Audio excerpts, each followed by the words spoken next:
essential.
Good morning.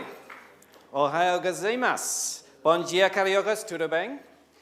Annyeong hashmanika, ni hao. Welcome to Rio 2016 debriefing.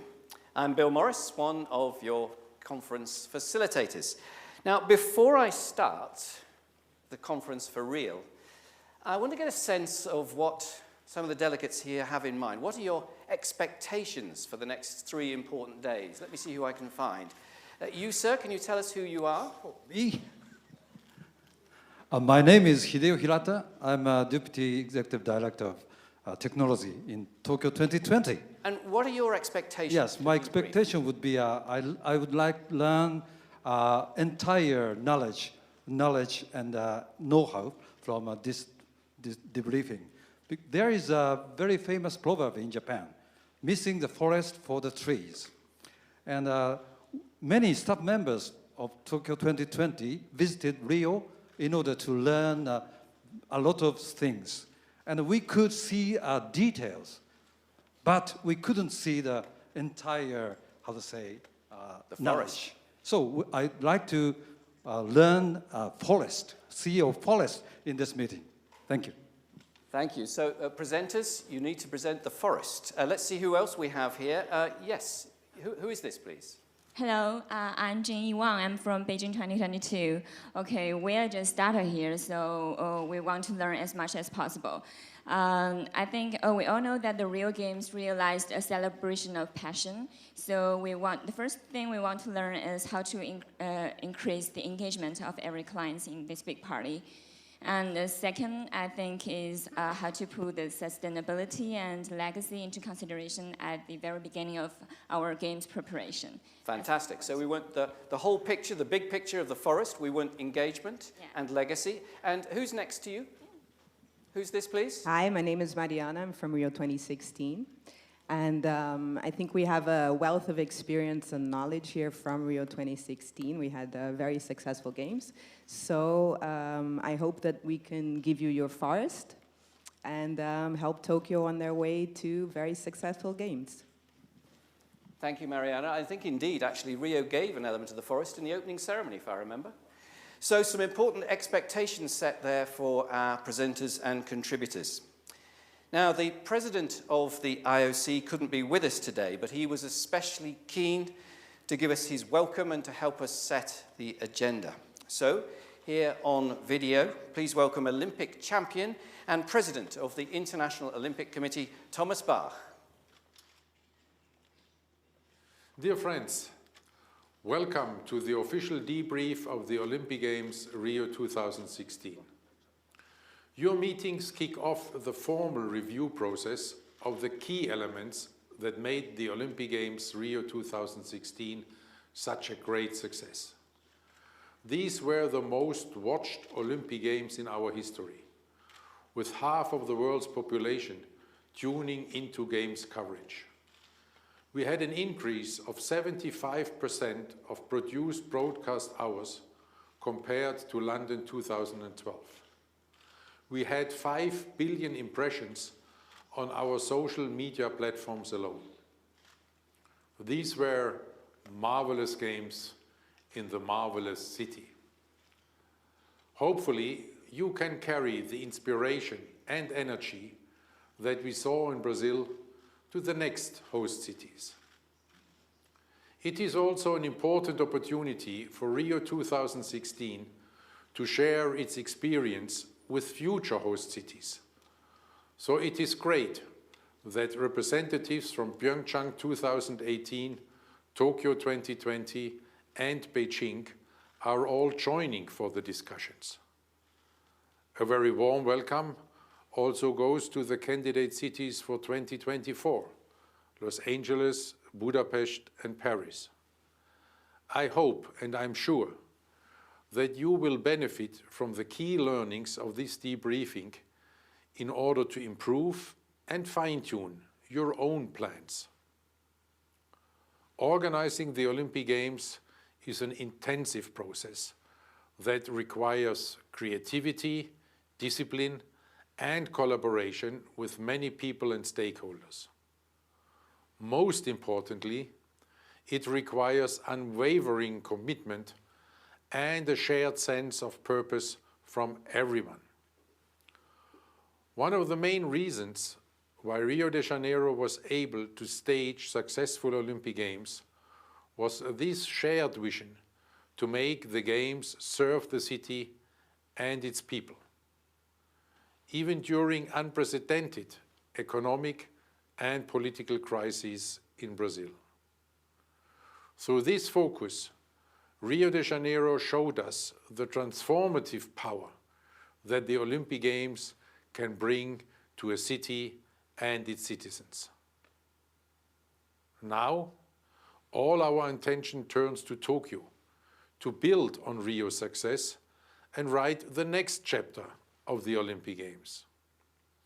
This debriefing is another step to make your vision of hosting the most innovative Olympic Games in history a reality. Tokyo 2020 has embraced the key principles of Olympic Agenda 2020 with a clear focus on sustainability, feasibility, and legacy. By continuing on this path, I am confident that the Olympic Games Tokyo 2020 can be a transformational moment for all of Japan. For this, I wish you all the very best, and you can count on the full support of the IOC for every step along the way. In this spirit, I wish you all fruitful discussions and a very successful debriefing session. All the very best to all of you.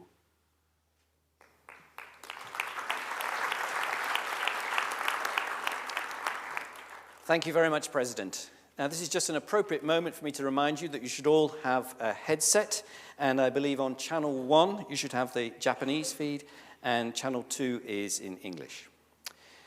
And now, therefore, with his own words of greeting on behalf of our very generous hosts, please welcome the President of the Organizing Committee of Tokyo 2020, Yoshiro Mori.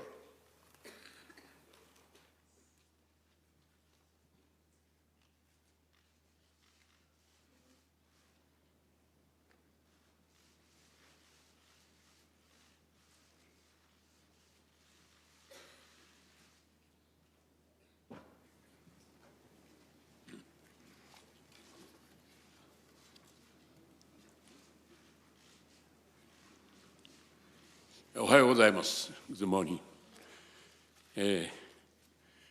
先ほどお話を伺っておりましたら、皆さんが日本の森を見に来たとおっしゃいましたが、私は本当の森であります。初めてお目にかかる方にもご紹介を申し上げる次第です。IOC 交通委員長、そしてメタアキル副会長、IPS のゴンザレス事務総長、そして IOC、IPC の皆さん、リオ大会関係者の皆様、ピョンチャン2018、北京2022の組織委員会の皆様、そしてブダペスト、パリ、ロサンゼルスそれぞれの大会招致委員会の皆様、ようこそ東京にお越しくださいました。皆様をここ東京にお迎えし、一堂に会する機会を得られましたことを大変嬉しく思います。東京2020大会組織委員会を代表いたしまして、まず2016年大会を成功に導かれたヌズマン会長、バヤス市長、両大会関係者の皆様に改めてお祝いを申し上げます。リオデジャネイロ大会はオリンピック・パラリンピックを通じてブラジルの情熱を感じることができた素晴らしい大会であったと思います。日本とブラジルは距離的には地球上で最も離れておりますが、歴史的には最も深いつながりがある国同士であります。100年以上も前に多くの日本人がブラジルに渡り、ブラジルの皆様と共に苦労を重ね、世代を通して血のにじむような努力をしながらブラジルの発展に貢献をいたしました。リオ大会開会式において、こうした日系移民の方々をイメージしたパフォーマンスが繰り広げられ、二国間の歴史や緊密な関係が改めて世界の方々に知られるところになったことと思います。閉会式におきまして8分間お時間をいただき、次期開催都市としてハンドオーバーセレモニーを行いました。小池都知が立派にオリンピック旗とパラリンピックを日本に、東京に持ち帰ってくださいました。その際、まずは東日本大震災などの災害の際に、世界中の皆様からいただいた復興への温かいご支援に対する感謝の気持ちをお伝えさせていただきました。もう一つは、何世代にもわたって苦労された日系の方々に、日本を代表してお報いしたいという、そういう気持ちを伝え、また遠くふるさとに思いを馳せていただけるよう、安倍総理大臣にもご出席をいただきましたのもご承知のとおりであります。東京2020大会では、安倍総理をはじめ、日本人が心を一つにして皆様をお迎えするオールジャパンで準備を進めているところであります。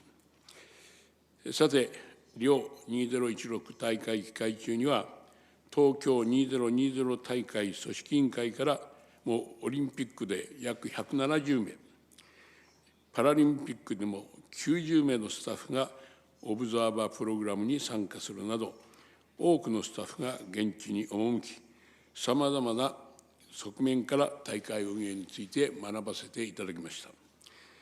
東京2020組織委員会の職員は現在800名となっております。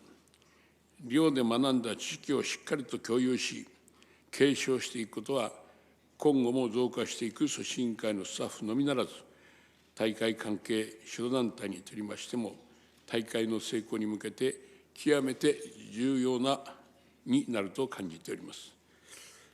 また、今回のデブリーフィング会合には、我々東京2020大会だけでなく、ピョンチャン2018、北京2022をはじめ、現在2024年大会招致の活動に励まれておられます3つの都市からも関係者の方々にお越しをいただいております。今回のデブリーフィングは、我々東京2020大会の関係者のみでなく、参加者全員にとって大きな実りある学びの場となることを期待をいたしております。リオ大会閉会式でのハンドオーバーセレモニーで、パヤスリオ市長から小池都知事へ、オリンピックの旗、パラリンピックの旗が渡り、いよいよ東京がこのムーブメントの主体となりました。我々東京2020は大きな責任を感じるとともに、託されたバトンを未来の大会へしっかりとつなげられるよう、大会の成功に向けて全力を尽くしてまいりたいと思います。スポーツには世界と未来を変える力がある。我々東京2020は、バッハ会長も以前引用されたネルソン・マンデラ氏のこの言葉の信奉者であります。私も長い間ラグビーに関係をしていたので、この言葉が大好きであります。大会ビジョンの中核にこうして掲げているわけです。今回の貴重な学びの機会を通して、東京2020大会をリオ大会にも負けない素晴らしい大会として、スポーツの持つ力を世界の皆様方に感じていただけるよう、我々一同引き続き精進してまいりたいと存じます。本日お集まりの皆様の変わらぬご支援とご協力をお願いして、この大会入りが成功裏に結ばれますようにお祈りをして、お迎えをする東京を代表してお礼を申し上げる次第です。ありがとうございました。Thank you very much.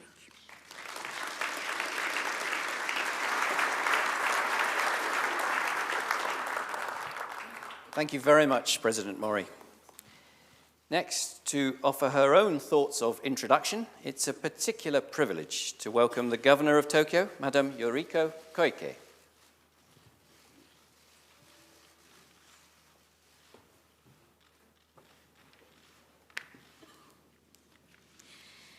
皆様おはようございます。Good morning, everyone.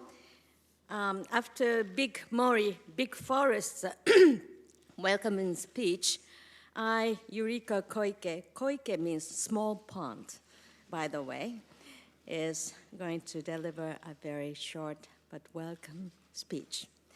おはようございます。東京都知事の小池百合子でございます。IOC、IPC、そしてリオデジャネイロ大会関係者の皆様、ようこそ東京へお越しくださいました。また、大会の大成功、改めましておめでとうございます。心より敬意を表したく存じます。今日はエドワルド・パイス市長がお見えになっておられますけれども、オリンピック・パラリンピック両大会の閉会式におきまして、全世界が見守る中で、オリンピック・パラリンピックの2本の旗を市長から受け継ぎました。そしていよいよその時に東京の番だ、いよいよ次は東京の番だというその思いをしっかりと受け継いだところでございます。旗はそのものはあまり重くはありませんでしたけれども、その責任は重い、このことを痛感したところでございます。リオで拝見いたしました施設の整備、交通インフラ、治安対策、開催都市が担うべき役割や課題への対応などについても学んでまいりました。中でも仮設の施設でありますフューチャーアリーナの資材を大会後に小学校に再利用するといった取り組みは、まさにリデュース、リユース、リサイクル、いわゆる 3R の体現ではないかと、このように思ったところでございます。サステイナビリティという言葉が最も重要。これは IOC にとりましても、そしてどの国においても、どの都市においても一番必要な言葉でございます。そのサステイナビリティをパイス市長をはじめとするリオの大会の関係者の皆様方は、それを実現なさった。心から敬意を表したいと思います。そしてこの東京におきましても、こうしたリオでの取り組みを参考にし、またこれまでの長い IOC が積み重ねてこられました知見、経験、そして知恵、これをしっかりと参考にさせていただいて、日本語でいうところのもったいないの思想を大会の運営に取り入れたいと思います。この日本語のもったいないというのをなかなかいい英訳がないんですけれども、What a waste とか It's so precious to waste というふうな意味が込められております。このもったいないの思想を大会の運営に取り入れまして、サステイナブル、持続可能な成長を続ける都市のモデルとして世界に力強く発信をしてまいりたいと考えております。そして何よりも私もリオで大変感動を受けました。それはアスリートの皆様方の大活躍でございます。アスリートが競技に集中できる環境を整えていく、これも東京大会を運営する役目、責任だと感じたところでございます。そのためにも今日から3日間、この東京におきまして、大会関係者の皆様方の経験、知恵をぜひ東京へバトンタッチをしていただきたいと、このように思っております。リオ大会のご経験、しっかりと東京で生かしていく、そしてそれによって2020年大会の成功に向けまして、準備を進めてまいりたいと思います。最後になりますが、短いご滞在中、東京をぜひ堪能していただきたいと思います。そして東京にはおいしいお寿司も、そしてお食事も楽しんでいただきたいと思います。そして素晴らしい文化にも触れていただきたいと思います。東京の多様な魅力を味わっていただく、そんなご滞在となることを心から期待を申し上げまして、私からの歓迎のご挨拶とさせていただきます。ありがとうございます。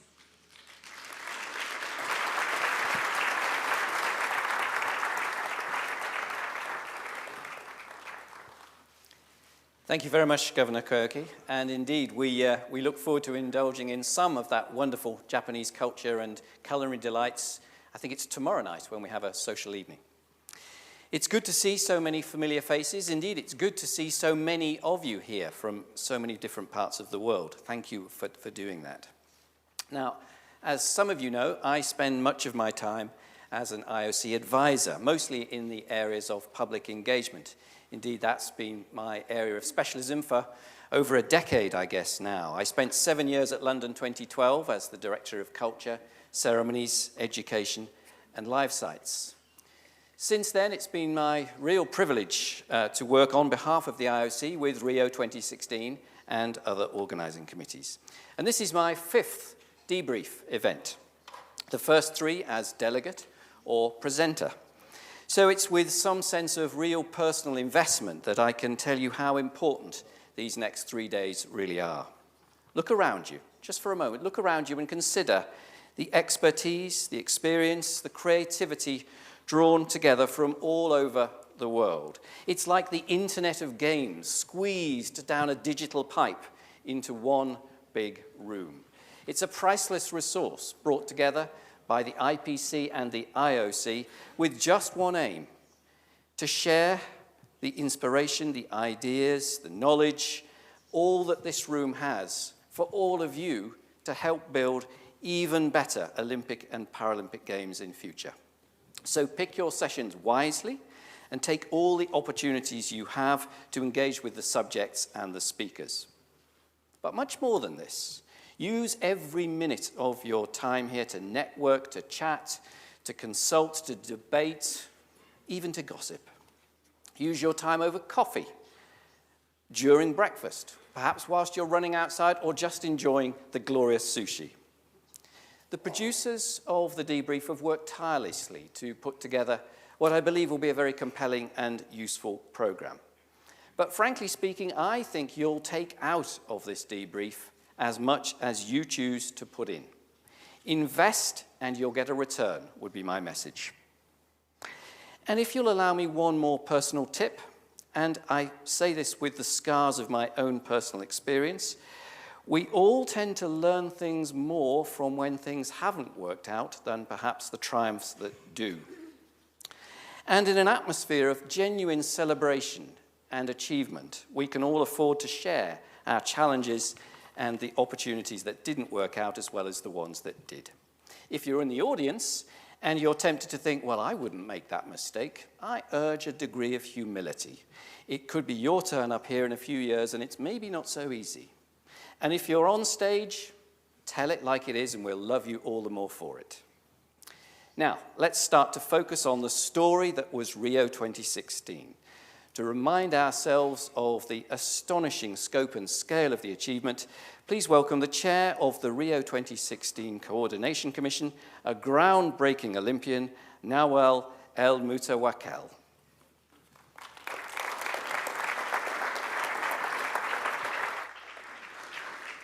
Thank you very much. Madam Governor Koike, Mr. President Mori, my dear friend Carlos Nuzman, Mr. Mayor Eduardo, dear Sydney, dear friends from Rio 2016, dear Chair of Tokyo 2020, Pyeongchang 2018, Beijing 22, and within cities who are here with us this morning, dear friends, dear everybody, good morning to all of you. Ohayo gozaimasu. So let me begin by repeating something that we heard earlier, and namely that organizing the Olympic Games is an intensive process, like our President Thomas Bach said in his opening remark. It requires creativity, like he said. It requires discipline and collaboration from each and every one. In my role as chair of Rio 2016 Coordination Commission, I can certainly confirm the intensity and also the energy that went into organizing the first ever Olympic Summer Games in Rio 2016, the first ever in South America. It was the responsibility of the Coordination Commission to monitor the progress of the OCOG in every aspect of the Games organization and to act as the link to the IOC Executive Board.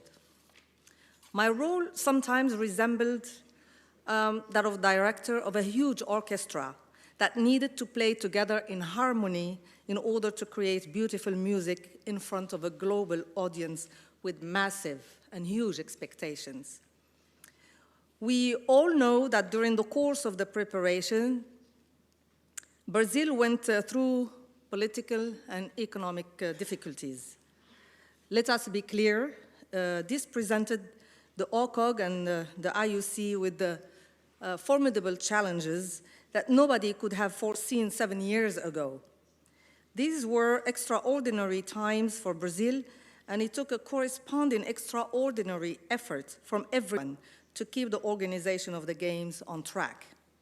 Ultimately, the success of the Olympic Games, Rio 2016, was a shared success because all the members of the orchestra came together to deliver these iconic games. Rio 2016 was a success that began with a dream of Carlos Nuzman, and at that time he was president of the National Olympic Committee of Brazil. That dream was to see Brazil and your city, Rio, host the first ever South American Olympic Games. It was this vision that brought the Games to a new continent and to a new world. So it was especially inspiring to see how even with the country's political, social, and economic problems, the Olympic Games brought all Brazilians together. Carlos shared this vision together with you, Mr. Mayor, and you saw that hosting the Games was a unique opportunity to totally transform the city, your city of Rio. Mr. Mayor was always determined to make the Olympic Games serve the city and serve the people of Rio. Thanks to this focus, the Olympic Games Rio 2016 became a catalyst for urban development that has spurred investment in Rio that would otherwise not have happened. As you have said, Mr. Mayor, this is the first big investment in our city for decades. It is only possible because of the Olympic Games, which makes it happen within 7 years. The improvements in the city's infrastructure are a good example of this. And you probably will even highlight better than me that even in just 7 years, the number of people with access to good quality public transport increased from just 18% when you won the bid in 2009 to nearly 63% in 2016. There are now 4 new rapid bus lines, a better rail service, a new light rail system, as well as improved airports. Thanks to major investments, the historic port area in Rio has been completely achieved for the Olympic Games and is now another draw for tourists in the beautiful city that we all love of Rio. The Olympic Games generated employment and training opportunities. For example, the hotels you have built, the 70 new hotels that were built employed 16,000 staff. Even during difficult times, the Olympic Games encouraged economic growth and development in the city. A study by a respected Brazilian research foundation found that thanks to the Olympic Games, Rio enjoyed greater and more equitable economic growth than any other city in Brazil.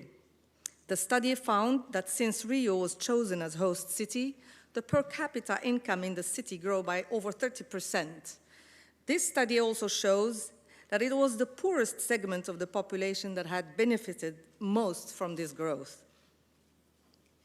Another important element in the organization and management of the OCOG was that 60% of the overall investments for the Olympic Games came from private sources, allowing the city to focus its resources on education and on social development, thereby improving the quality of life of Cariocas. The IOC actively supports such efforts in social development as part of its overall engagement and as part of the Olympic legacy. One such example is the Transforma program. Through this education program, we brought more sports to school and encouraged more children to lead healthy lifestyle. The Transforma program has reached over 6 million young people in more than 12,000 schools all over Brazil. These are all very tangible benefits that could only happen because of the vision and because of the determination of the organizers to make the Olympic Games serve the city and serve its citizens. In fact, it was the Economist magazine that wrote, if urban development was an Olympic sport, Rio would win a gold medal. I mentioned all these tangible benefits and legacies precisely because they happened even as we faced an incredibly complex political and economical and also social situation across the country. Despite the challenges, this transformation happened.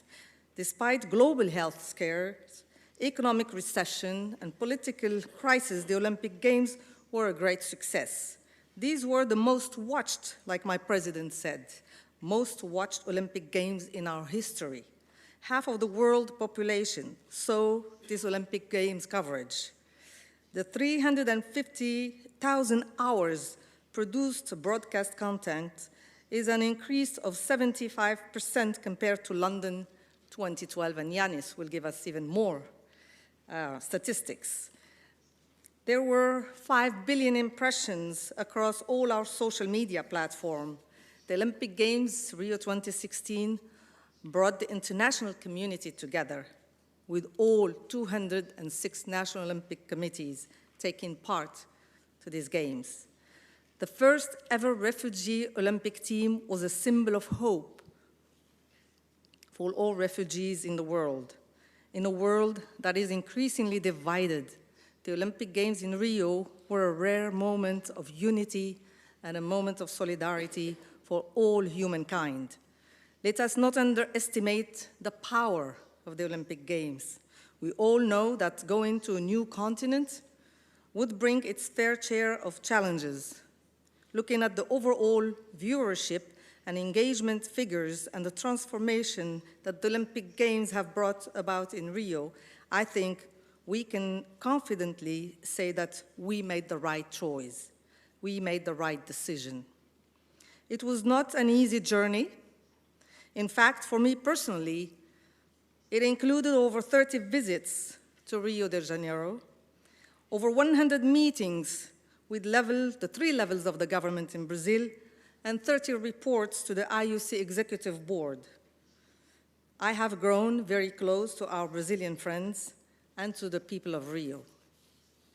Our friends with us here today and the thousands of Carioca and Brazilians who touched our lives directly or indirectly on this fantastic journey have demonstrated an amazing capacity to overcome any obstacle with great energy, lots of creativity, and always with a large smile, and with that unique Brazilian joy and vibrancy of life.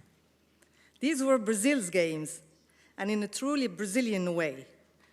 These were marvelous games in the marvelous city of Rio. For this, our Brazilian friends deserve a deep appreciation and a huge thanks.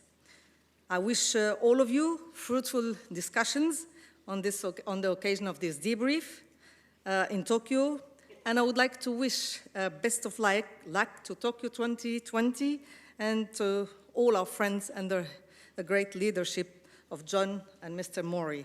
Thank you for listening, and now I give back the floor to you. Bill, arigato. Thank you, Noel.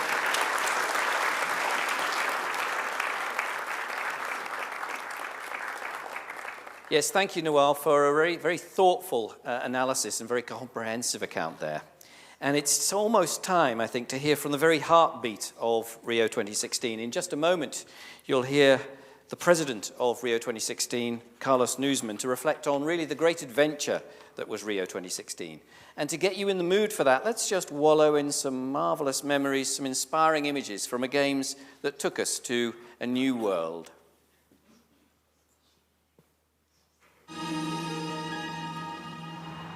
Quando eu estou aqui, eu vivo esse momento lindo.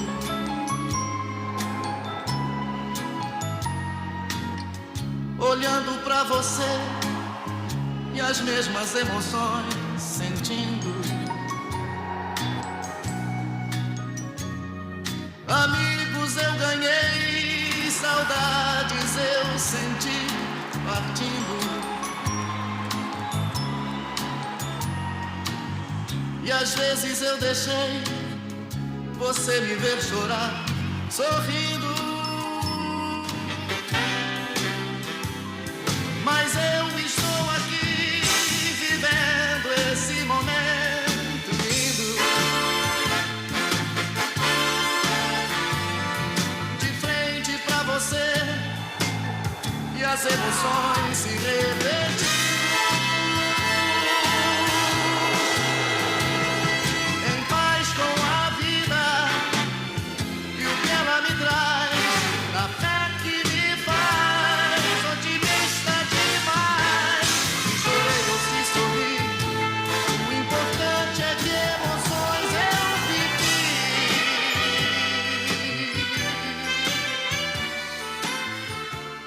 Please welcome the president of Rio 2016, an Olympian in volleyball who competed here in Tokyo in the 1964 Games, Carlos Nuzman. Thank you, Bill.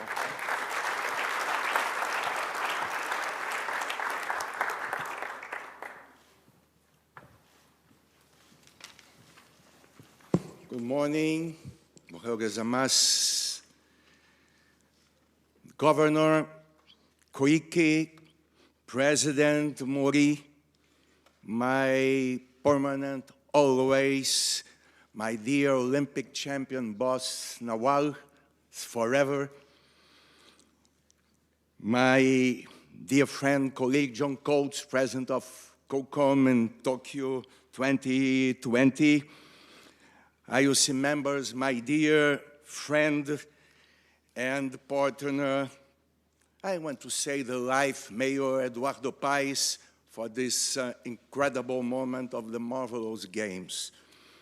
IOC members, my dear colleagues, my dear colleagues from Rio 2016 team, organizing cities for the next Olympic Games, bid cities for 2024 and the others, IPC and the IOC directors and staff.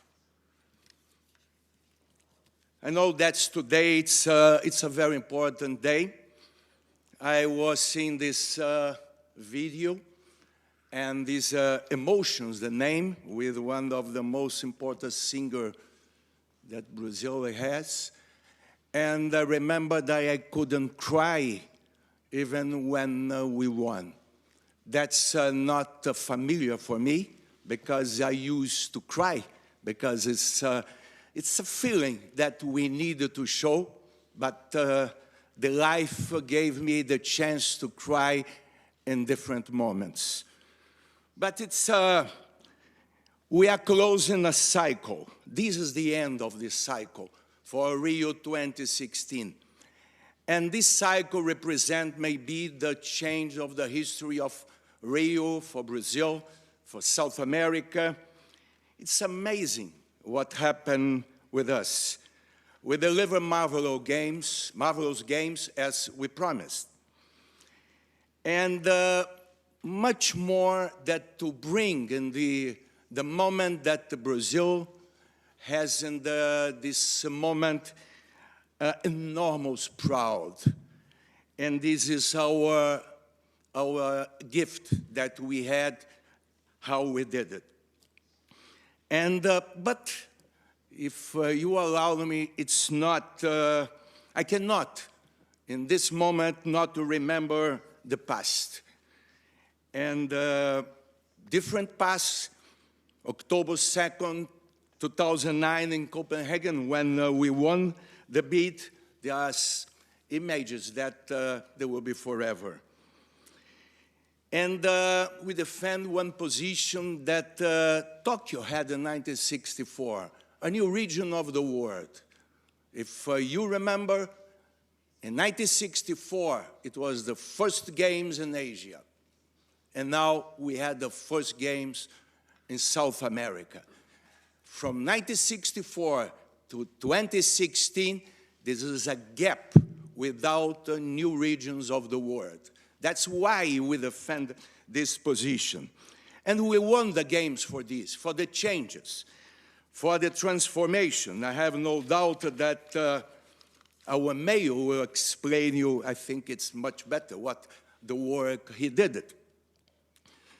But we learned a lot during this period. And Rio delivered history. That we mentioned in Copenhagen. I mentioned all my speeches, and today I have no doubt with the speech of our president, Thomas Bach, the IOC president, that Rio delivered history for the Olympic movement. Yes, we needed to be confident. And confident, it was the moment that we arrived in Copenhagen. I have no doubt for Tokyo when Tokyo won.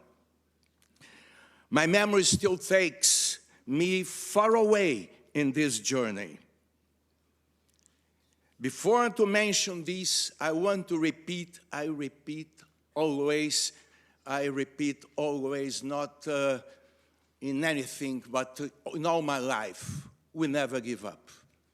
That's one message, one strong message that we had in our life. But I want to remember that my Olympic history started here in Tokyo in 1964. I came to Tokyo to play, as Bill said, volleyball. First time volleyball was included in the Olympic program. And I remember very, very clear. I was 2 years ago for the celebration of 50th anniversary of the Games. And I love to be with my friend, my colleague, Takeda-san, Olympian and president of the Japanese Olympic Committee. And I remember how was the village, the boys and girls separated, the girls in a building with strong security, and the boys in houses. And we turned with bicycles around the village. It was a fantastic moment that we had. We didn't have the volleyball medals. We lose to Japan 3-2 in the very emotional games when Japan get the bronze medal. But it was a fantastic sharing that the Japanese showed to the world how they work. But that time, on the opening ceremony, Tokyo in 1964, I cried a lot. And I think that I cried because I feel that the Olympic movement entered in my body. That maybe that time show what will follow my life until today here with all of you. But it was interesting that how we had these moments. But I want to mention before to conclude, to thanks to Japan, thanks to Tokyo.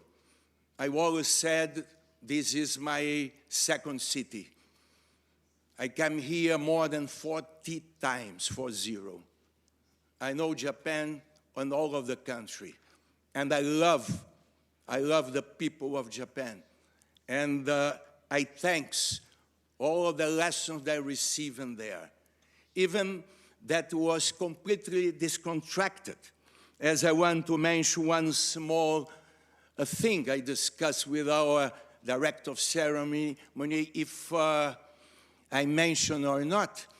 But on that time, the swimmers, they use a very small shore to swim.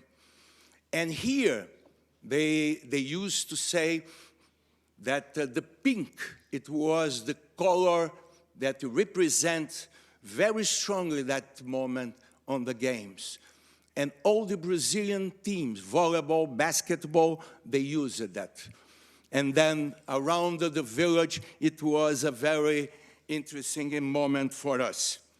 But before I conclude, I want to thanks and to say to my friends of Japan, you need to believe that including the last day of the games, of your games in 2020, that you need to be prepared for something different, something happen. That's the fantastic movement that brings to us this happiness, because everything, it's a joy. And I want to thanks to International Olympic Committee, all the support, all the help, especially the president, directors, staff, all the time.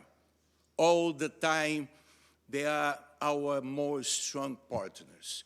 That's a lesson for the world, how stakeholders in same level then can work and do it. And to conclude, I will finish with my trademark quote, never give up, good luck, and we continue to be together. Thank you very much.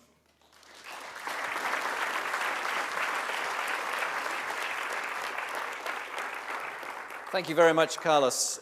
More from Carlos in a moment, and I think evidence there, if we needed it, that the Rio 2016 heart is indeed full of emotion. But next, to share his effervescent pride in his city and what the Games contributed to that, I'm delighted to ask you all to welcome the Mayor of Rio, Eduardo Paes.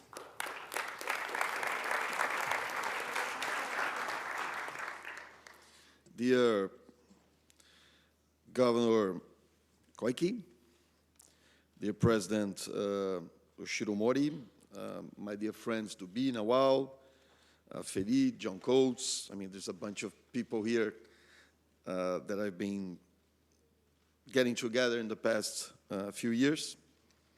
My dear friend, president of the Rio 2016 organizing committee, Carlos Nuzman. I mean, I'll try to say some words here.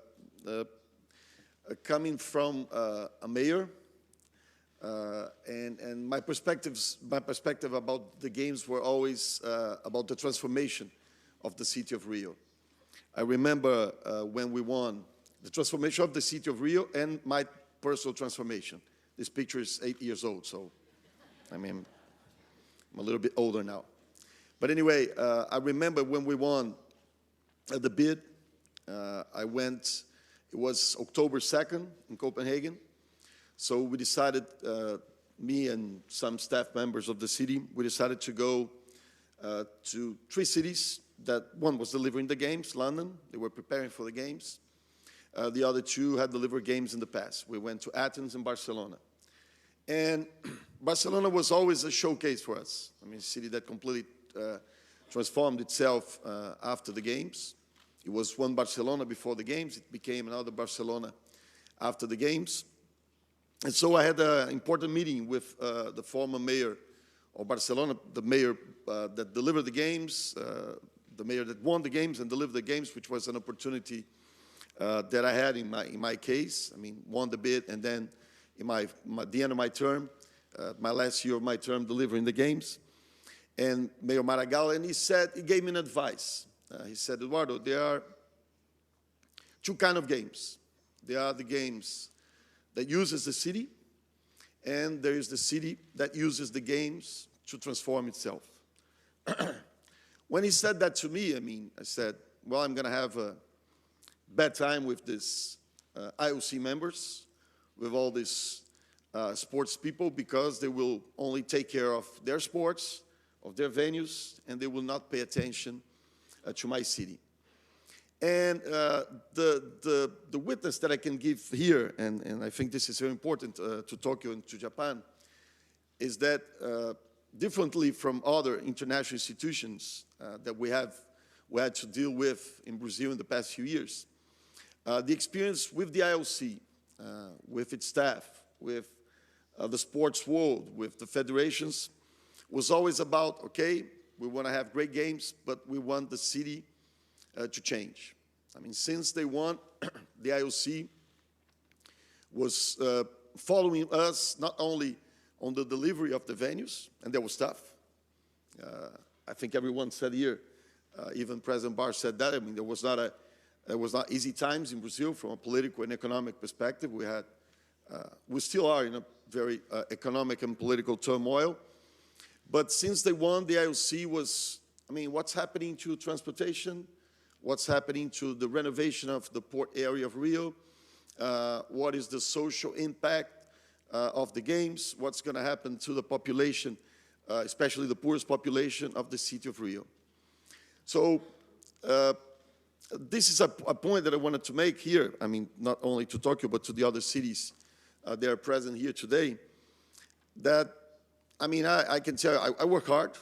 I know the Governor Koike works hard too. But it's an amazing, amazing opportunity to change your city when you host the games. Because, I don't know, all the forces get together. It's a good excuse to get things done. It's a good excuse to get the money, the efforts, the support of the population. It's not an easy ride. I mean, we see here the final moments, they are always emotional. The press is always going to be sweet to us till the end of the days. They're not going to push us too much. But I can tell you, it's an amazing opportunity. Rio has completely changed. Rio, some figures has been given here, but just to give a number, Rio had 15 kilometers of tunnels in the city. We did, in the preparation for the games, another 16 kilometers of tunnels.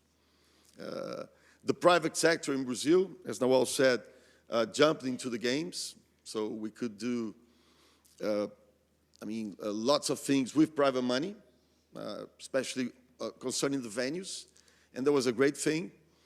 There's always an issue about the IOC and the federations. People say, I'm trying to say here some things that I heard since they won, and they are not true, so it's good to say at this moment. Nobody's looking for like fancy stadiums. Nobody's looking for things that cannot be used after the games. What the federations ask is they need a good field of play.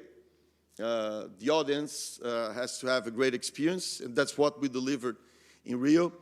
So it's for us from Rio Games, it is an honor to be here. It is a great pleasure to be here. I mean, Japan is in a different level of development than Rio. We live different phases of our development. But I mean, if I could say the only good news that Brazil has got in the last 4 years was the games. So it really completely changed the city, completely changed the economic environment of Rio. And there's one Rio before the games, and there's one Rio after the games. And that's what I'm sure it's going to happen to Tokyo. So it's a great pleasure, great honor to be here joining this debriefing. Thank you very much.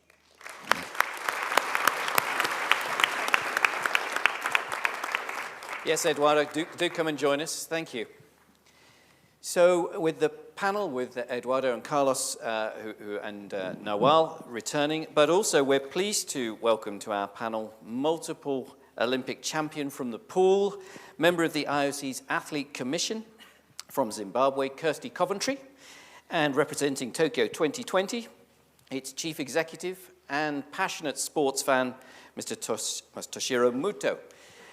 And just for the next few minutes, I'd like you to each to reflect, in short form, the moment that the image in your mind that you will always carry when you knew it had worked. You'd got through all the adventure and you had achieved. I'm going to come to you first, Eduardo. I was the last one to speak. Anyway, I mean, as I said there, the games in Rio, I mean, were always about the thing about the transformation of city. Obviously, when you are a mayor, I mean, obviously you care about the sports, you care about the venues, but there are some images that you have in your mind when you think about transforming the city. So I always give a good example. I mean, there was this big viaduct in downtown Rio, I mean, separating the city from its reason to exist, which was Guanabara Bay. And I always looked and said, I mean, by the games, this is not going to be there anymore. I mean, we're gonna do something completely different in this part of the city.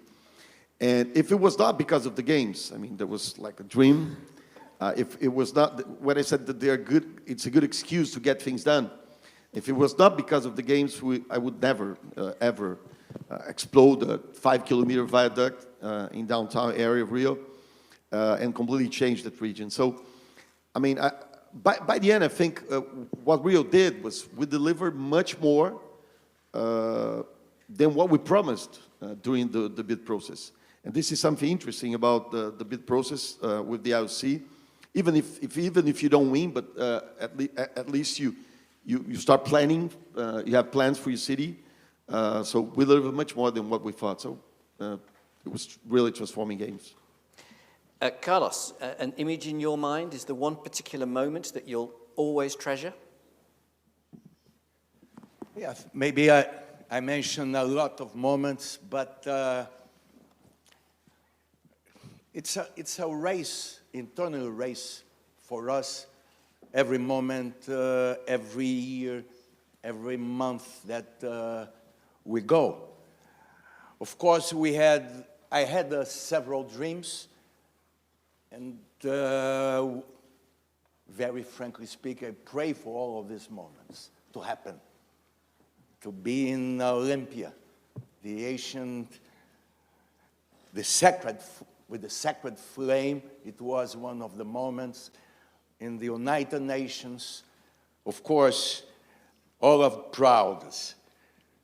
But the hardest moment that everybody mentioned this, and I learned this in the IOC, it was the opening ceremony. You play everything in one day. in 3 hours and a half. You need to finish this with, in my opinion, with 70% of the approval of the media, the IOC, the populations, the athletes, and then you are on the way to the success. And when you start to prepare a ceremony like this, and they present to you, says, my God, it would be impossible for this to happen. This here, in this backdrop, show this one of the scenarios that we had. This was incredible, how they can do it. That's, for me, it's the open ceremony.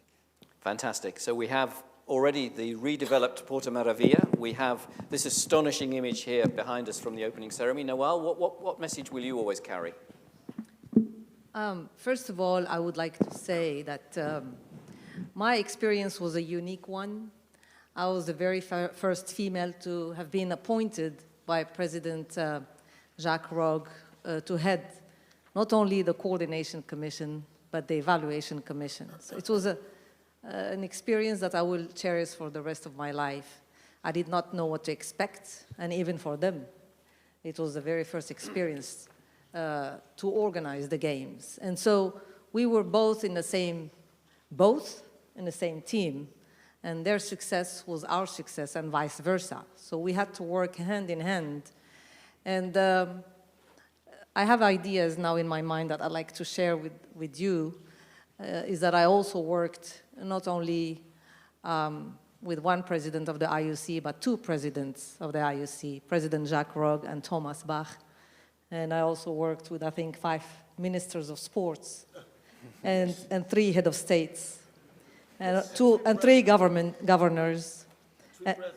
And 3 presidents. yes, 3 presidents, 3 head of states, and also with 1 mayor.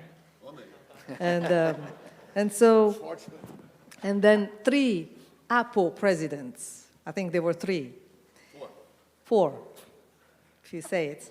So it was interesting to work with all this, with different styles, different personalities, but we all had one goal, and one specific goal, because we did not have any time to lose.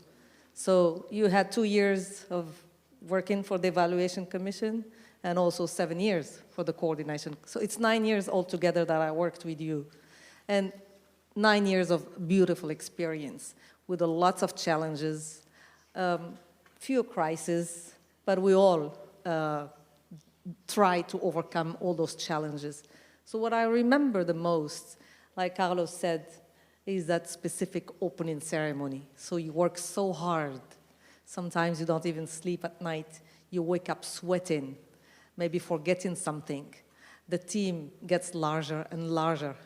At the beginning, it was just your dream and your idea, and you ended up being hundreds. And at the end of the games, you were thousands and thousands, including the volunteers. And so the opening ceremony for me was a touching moment. Touching moment because I could see Carlos was sitting far to my left with his wife, shaking, scared, so tense. But when you see things happening the way we all were wanting, c'est une délivrance. It's a, I don't know how to say it in English, une délivrance. In délivrance. Anyway, so it was a fantastic journey, beautiful, that I will always cherish for the rest of my life. Although, like I said, few crises were there, but we could overcome most of them. Thank you, Noel. Kirsty, you may not even remember the opening ceremony because this was your last games as an athlete. So give us the athlete perspective. What was the great memory for you? Well, I do remember the opening ceremony. I was the flag bearer, so that was pretty cool for my last experience. But some of my favorite memories of just about all my Olympic Games is when you walk into the athletes' village for the first time, and you just get to see all the different countries, everyone's different tracksuits and flags, and That to me is what's really special. The opening ceremony, my favorite part is the Olympic flame, because up until that point, it feels like just another big world championships. You know a lot of your competitors, you've trained with them or you've competed in them throughout the years. But walking in the opening ceremony and seeing that Olympic flame being lit, then you kind of sit there and realize, okay, I'm here, I'm at the Olympic Games, and this is really special. Thank you, Kirsty. And Muta-san, I know you visited Rio and spent a long time there. You looked at many, many different aspects of the Games. Is there a single image you would always capture and brought back here to Tokyo? 私はオリンピックの開会式から閉会式までリオに滞在いたしました。それで素晴らしい開会式、感動いたしました。それから舞台裏もですね、組織委員会やスタッフの舞台裏もつぶさに見ました。で実は東京からブラジルに行く前はですね、東京の報道ではいろいろなこういう懸念がある、ああいう懸念があるという懸念ばかりが報道されていたんです、実はですね。これはブラジルの人にはあまり通じてないと思いますけれども、ところが行ってみるとですね、そんな心配は全くありませんでした。素晴らしい大成功の大会だったと思います。先ほどムタウケルさんから人が変わったという話がありましたが、東京も変わりました。人が変わりました。しかしまたこれから4年あります。何が起こるか分かりませんけれども、大変いい経験をいたしました。リオは夏季大会の事前の勉強としては唯一のチャンスであります。あとは本番を迎えるだけ。そういう意味で大変さまざまな勉強させていただいた有意義な滞在だったと思っています。Thank you, Muta-san. I'm going to switch for a moment back to you, Eduardo, and let's, in a sense, we've reveled in the achievement, in the celebration, but we all know there were some tough times en route. Every Games has tough times. I remember many from London. I was scared to death that what she said the best moment was when she went to Olympic Village. I'm happy that she's not from Australia. That would be a terrible experience. Selective memories. Eduardo, there must have been a friend moment from the kangaroo country. In the middle of the night at some point when you woke up with a cold sweat and thought, what have I done? How am I going to make this work? Can you remember that moment and how you came through it? I mean, every day. No, it's obviously, I mean, you get tense. At the same time, it's so good to have, especially when you're in government. I mean, it's such an amazing opportunity to get the games, you know, to have this. It's like there's a goal, to something to achieve. There's a certain date that everyone is going to be there. So obviously there are the moments that you say, I mean, we're not going to do it. But I mean, the political economic crisis were the worst moments for me, especially because, as Nawal said, I mean, we had 3 presidents, we had 3 governors. The federal level, I mean, was a completely mess. The state level, I mean, they went bankrupt just in 16 or the end of 15. They went bankrupt. So, I mean, these were the most tense moments because obviously, I mean, I was there all the time, you know, kind of saying to these guys, all these gringos that would come to check on us, I would say, okay, don't worry, everything's fine, you know, it's perfect. No, never mind. And obviously there's the pressure of the press and people say, okay, this is not going to happen. It's not going to go through. I mean, but as Nawal said, as Carlos said, since they won, there was a group of people. It's not a small group, a bunch of people. Some of them are here that since they won't believe that we would deliver the games in the proper manner. So, I mean, I think the political crisis and especially the economic crisis were the toughest times. Carlos, you're now living, in a sense, in part of the legacy in Rio. Give us a flavour of how a post-Games Rio now feels and whether the astonishing atmosphere that we all experienced is still part of what you live and breathe.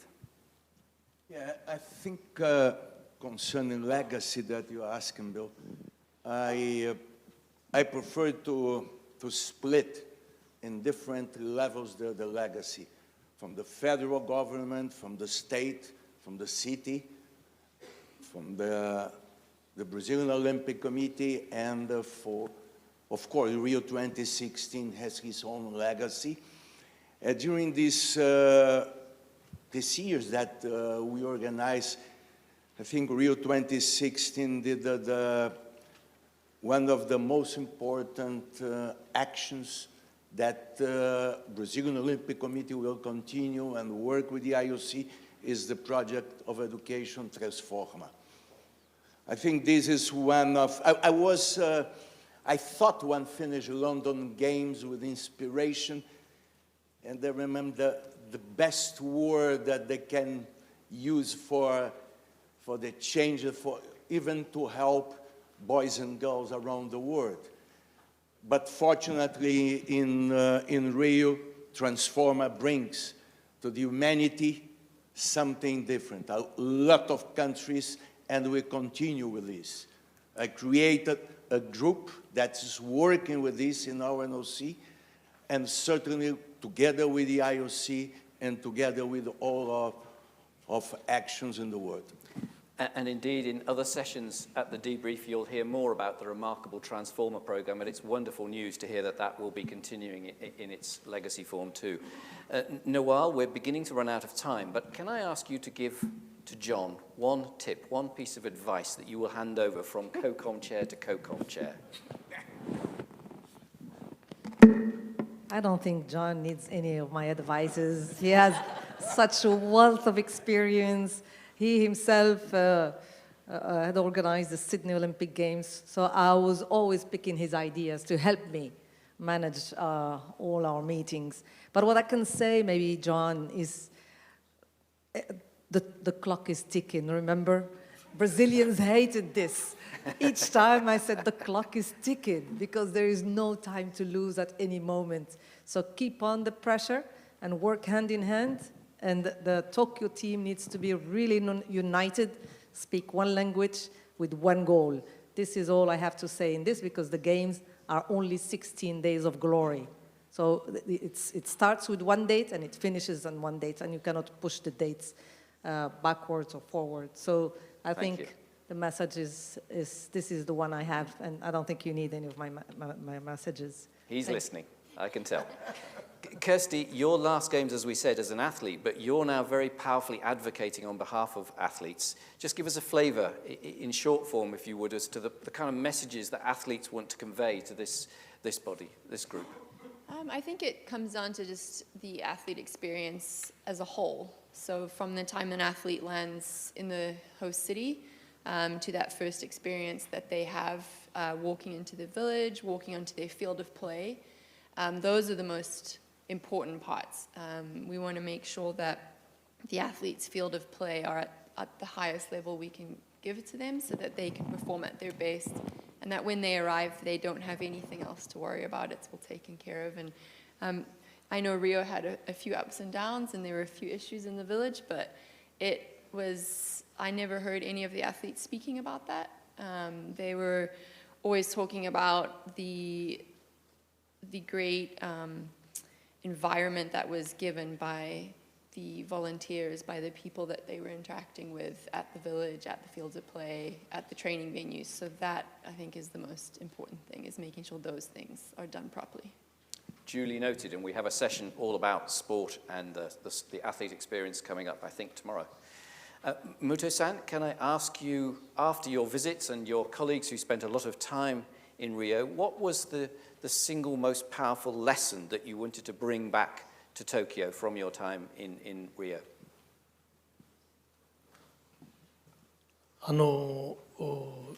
一つはですね、ブラジルの大会運営にあたって、経費の削減に大変気を使っておられたということであります。大会経費を節約しながら、しかし充実した大会にしていくというのが、これが非常に重要なことだと思います。例えば競技施設を見ましても、仮設を活用するとか、あるいは公設施設の後利用ですね、これについて非常に気を使っておられたと。それから税金だけを使うのではなくて、民間の資金を使ったような開発計画とワンセットにして運営されたといったようなことであります。でこのことはですね、我々にとっても非常に重要なサジェッションであるというふうに思っておりまして、多分パイス市長はですね、その再利用等にあたってはいろんな観点から工夫をされたんじゃないかというふうに想像いたしました。今回のデブリーフでもそのあたりをお話ししていただけるということになっておりますけれども、我々もそれを参考にしてですね、東京大会に生かしていきたいというふうに思っています。Thank you, Muta-san. And of course, the next 2 or 3 days gives you the opportunity to build on all of those experiences you've had. And Noelle, I know you want to come back for one brief, very comment. Yes, I just would like to say that my task was made easy because of Gilbert Fely, with whom I have worked for a few days as executive director of the Olympic Games, and afterwards it was Christophe Duby. And I would like to say thanks to them because not only they made life easy for me, but every single task was made feasible. And also I'd like to say thank you to IOC members sitting here in the front row, who are also members of the Coordination Commission, for also make our visits and Coordination Commission meetings successful. Thank you. Good point, Noelle. Thank you. You'll certainly be hearing from Gilbert and Christophe later on. You'll be hearing from all of our panelists later on in our discussions. But for the moment, can I ask you all to thank them, please?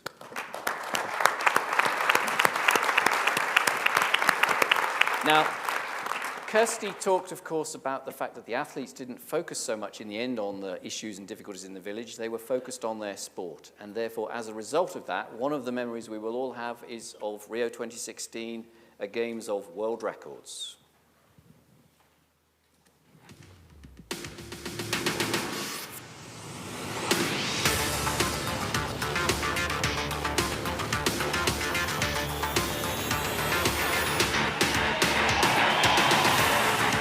World record holder, stunning. We see a new world record. Come on, come on, come on! Yes, we will!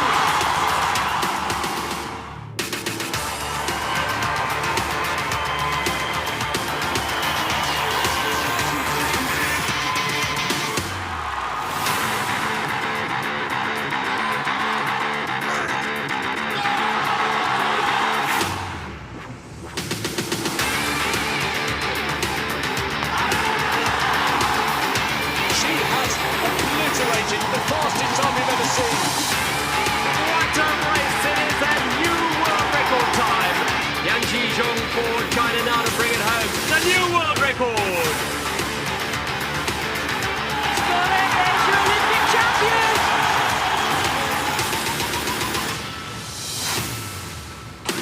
Ledecky, gold medal. Ledecky, world record. Another gold medal for Great Britain in a new world record time. 43.03, he has obliterated Michael Johnson's world record.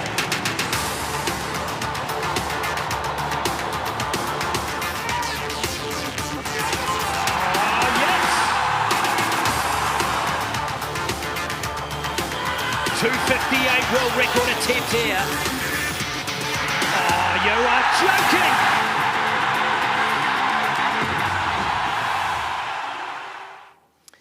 Truly great sport. I think the essence of the themes and the goals of this debrief are beginning to emerge already. But to give us the IOC's specific view on those goals and themes for the debrief, please welcome the IOC's Executive Director of the Olympic Games Department, Christophe Duby.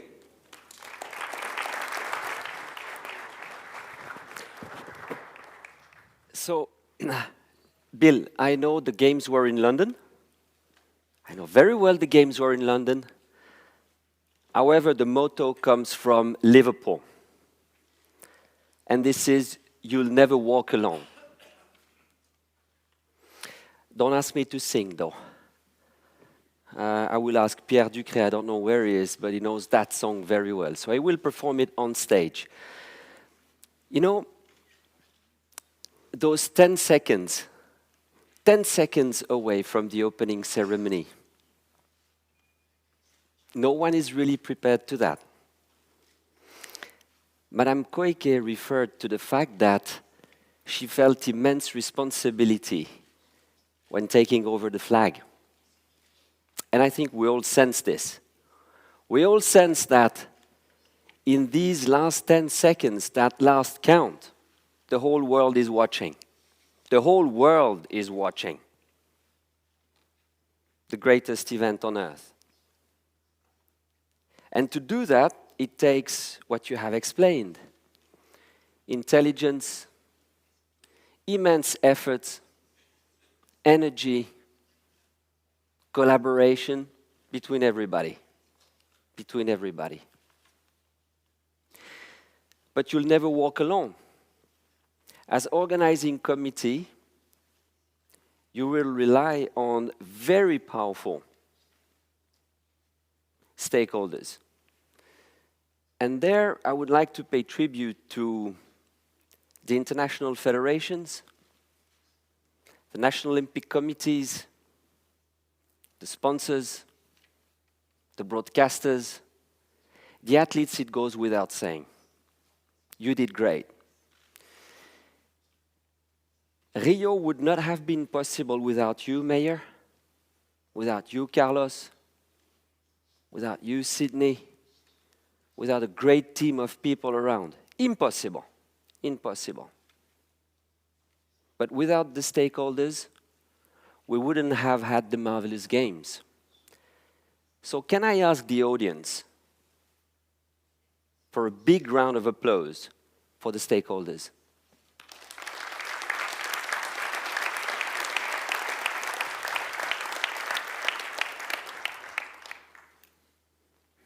You said a few times that you have embraced Agenda 2020, and you have demonstrated this in Rio at the worst times, when it was complicated, when crises were mounting. You've helped, and you've helped here in Tokyo and will continue to help. So once more, thank you very much. So what we learn out of an experience like that is that there is no automation, it's no machinery behind this. It's all about genius of people. It's all about people, nothing else. All about people and collaboration. So the spirit of the debriefing should be this one.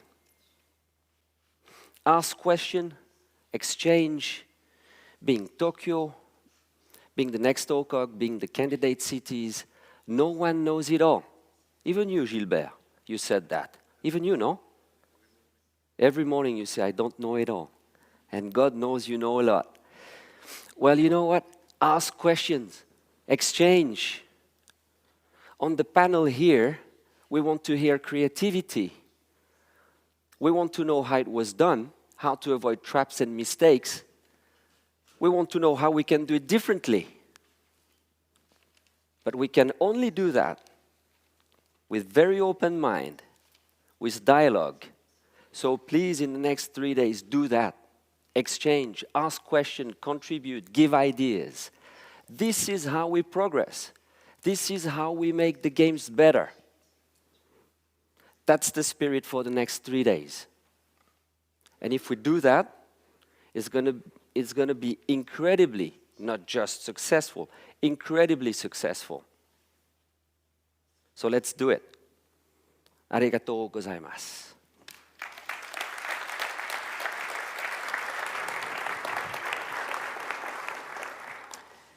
Thank you, Christophe.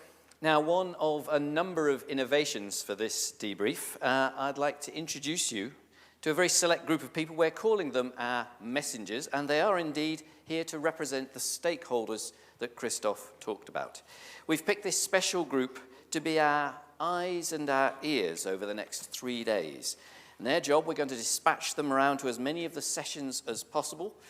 And they're there to listen hard, to soak up the wisdom, to digest it into useful insights for us, from, of course, the perspectives of expertise and interest that they all have. And with their conclusions and their comments, we'll hear from them again in the closing plenary and perhaps in some of the other sessions too. So now please welcome Francesco Ricci-Bitti, representing Ioc and the NOCs, Yanis Exarchos, representing OBS and the broadcasters, Thierry Bora, representing TOPS and Olympic fans, and finally Kirsty Coventry, of course you've already met, representing the athletes of the world. Our messengers. Gunilla. Your name is here, and I just went straight through. I do apologize. Gunilla Lindberg, representing Ioc and the NOCs. Gunilla, please have an extra stand and an extra round of applause. I think actually Gunilla was rather hoping I'd let her off the task, but she's got the task along with the other 4 messengers, and thank you for taking it on. Before we close our opening session, let me remind you of the plan for the next 3 days. And it's particularly good that the IPC and the IOC debrief are being run in parallel and coordinated together. But that does mean that there are many different sessions running at different times in many different halls. And therefore, because of that, I'm particularly pleased to welcome my co-facilitator, Jackie Edmiston. Jackie, come and join us. Jackie, tell us a little about yourself, and would you run through the agenda for the next couple of days, please? Thank you, Bill. Well, a little about me. I first started my Olympic journey, if you will, at the Sydney 2000 Games. Since that time, I've been lucky enough to have worked on 7 games. I've transitioned from sport to venue management to C3 to operational readiness. And now I support the knowledge management program within the IOC. Let me just say it's a real pleasure to be here today and to be here sharing the debrief with you all. So let's just take a quick look at what's in store for you. You will have received a program schedule and a program booklet in your registration packet. We have 3 amazing days ahead of us. Each day we use a number of different rooms, and these are color-coded for you. So if you look at the schedule there, anything in yellow is an IOC session, and that will be held in the Palais Royal room, which is this one here. Anything in blue is also an IOC session, and that will be held in the Vendôme room, which is straight down the corridor. Anything in green represents an IPC session, and that's in the Châtelet room, just opposite. Anything in grey is an IPC session in the Étoile room, which is just beyond that. And each session will run for about 1.5 to 2 hours. Now, anything in red represents other activities, such as the social event. This is a cultural celebration featuring Brazil, Japan, China, and Korea. An informal way of promoting our messages of integration, sharing, and engagement. This will be held on Tuesday night at 8 p.m. in the room next door to us. There is a floor plan on the back of your booklet, which will help guide you to all of these rooms. Today, our sessions will cover our key themes around vision and governance. On Tuesday and Wednesday, we hear more on specific topics, particularly in the areas of cross-functional integration. Each session has been chosen carefully to address some of the key challenges associated with the Games and for which important lessons can be shared. But lastly, and very importantly, there is a special activity scheduled in the early mornings, the karaoke wake-up calls. Bill, what can you tell us about those? Yes, we've got some treats for you for those who can get up early in the morning. We've adopted the spirit, we think, of Rio and the karaokes. Tomorrow morning, for example, we're going to be having a session looking at the remarkable expertise of those photographers that capture Olympic images from around the world. And I can promise you we're going to reveal the very best 5 Olympic photographs of all time, at least according to a man who should know how. And he might even tell us how to take proper selfies. On Wednesday morning, we have a session all about the very clever techniques and projects that Rio 2016 ran to engage their public before and during the game. So those are the karaoke wake-up calls, very early both mornings. So a little bit of housekeeping just before we wrap up. Do we have the slide, please? We'll be, an important point I do need to mention. how could I forget to add a special message about timing? The organisers have insisted that we need to be not just empowered, but instructed to be tight on time, and they've given us a secret weapon. You can imagine how we'll use these. We'll try not to use them, but with your assistance, you may call upon them now and again, and you can guess which one of us will be compared to the great Colina, and it won't be Jackie. A couple of small pieces of housekeeping before we finish. The first is an important one, but we hope is not necessary, safety and security.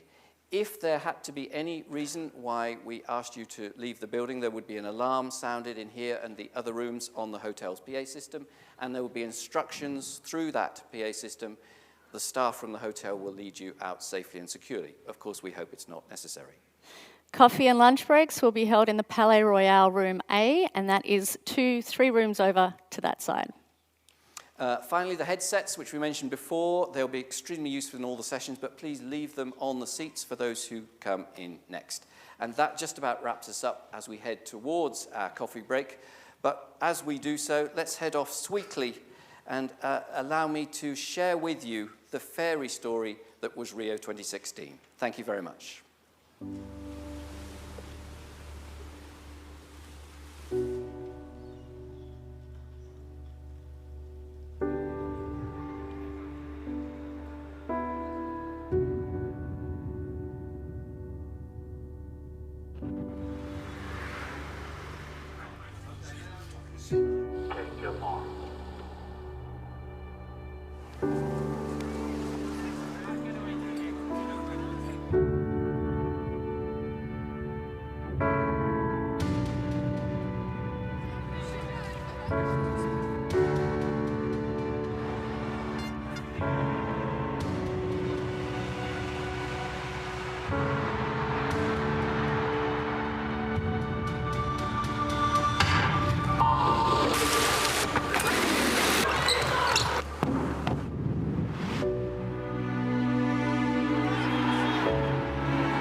Listen to the noise in Rio de Janeiro. This has been her destiny all along.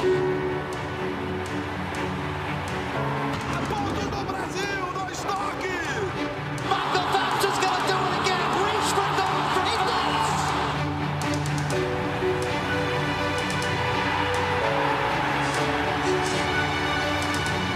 Usain Bolt. Campeón olímpico en Río.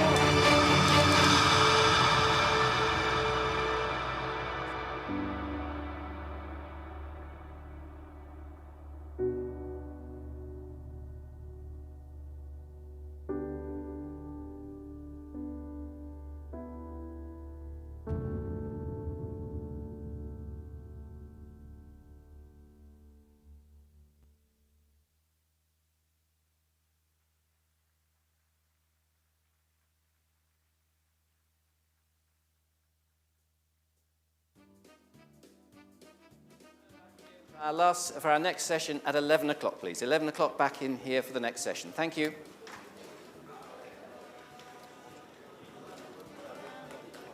Well,